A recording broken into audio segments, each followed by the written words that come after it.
ఆఖరికి విశాఖ స్టీల్కు సంబంధించి వాళ్ళకు ట్రాన్స్పోర్టేషన్ కావాల్సిన పోర్ట్ ఫెసిలిటీ కూడా ఇంతకుముందు గంగవరం పోర్టు తక్కువ ధరకే ఆ లాజిస్టిక్స్ వర్కౌట్ అయ్యేది.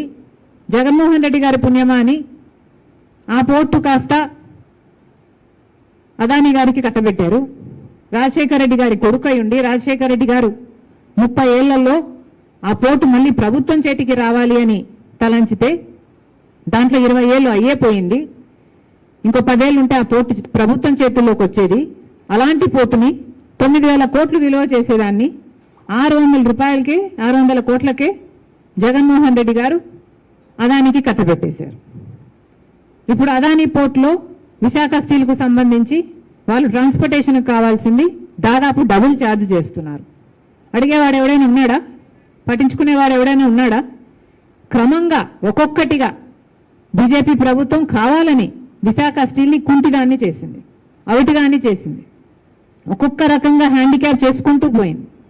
ఒక కుక్కను చంపాలంటే అది పిచ్చిది అయిన ప్రచారం పుట్టిస్తే చాలు అన్నట్టుగా ఇది ఒక లాస్ మేకింగ్ కంపెనీ, దీనికి హోప్ లేదు అన్న రీతిలో దీన్ని తయారు చేయడానికి క్రమేణా ఒక పథకం ప్రకారమే ఇది చేయడం జరిగింది. పోనీ మన నాయకులు ఇక్కడ ఏమైనా చేస్తున్నారా అంటే ఒక్కడు కూడా ప్రశ్నించేవాడు లేడు. మొన్నటికి మొన్న 11,000 కోట్ల రూపాయలు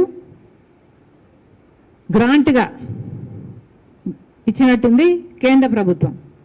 11,000 కోట్ల రూపాయలు ఇస్తామని చెప్పి 8,000 కోట్ల రూపాయలు ఇచ్చారు. 8,000 కోట్ల రూపాయలు నేరుగా విశాఖ స్టీల్కి వచ్చిందట. ఒక అర్ధగంట మాత్రమే అకౌంట్లో ఉంది. నేరుగా రుణాలు చెల్లించడానికి, అప్పులు చెల్లించడానికి వెళ్ళిపోయిందట. మరి ఎందుకు ఇచ్చినట్టు? అప్పులు చెల్లిస్తున్నామని ఒక మాట చెప్తే సరిపోయేది కదా.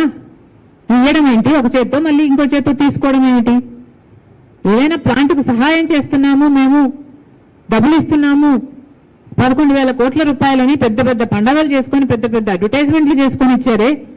కనీసం ఆ ప్లాంట్ రా మెటీరియల్గా డబ్బు వాడారా? కనీసం ఆ ప్లాంట్ ఎక్స్పాన్షన్గా డబ్బు వాడారా? కనీసం ఆ ప్లాంట్ 6 నెలలుగా జీతాలు ఇవ్వటం లేదా ఎంప్లాయీస్కి? కనీసం ఆ జీతాలు ఇవ్వడానికైనా వాడారా? దేనికి వాడారా డబ్బు? దేనికి వాడలేదు.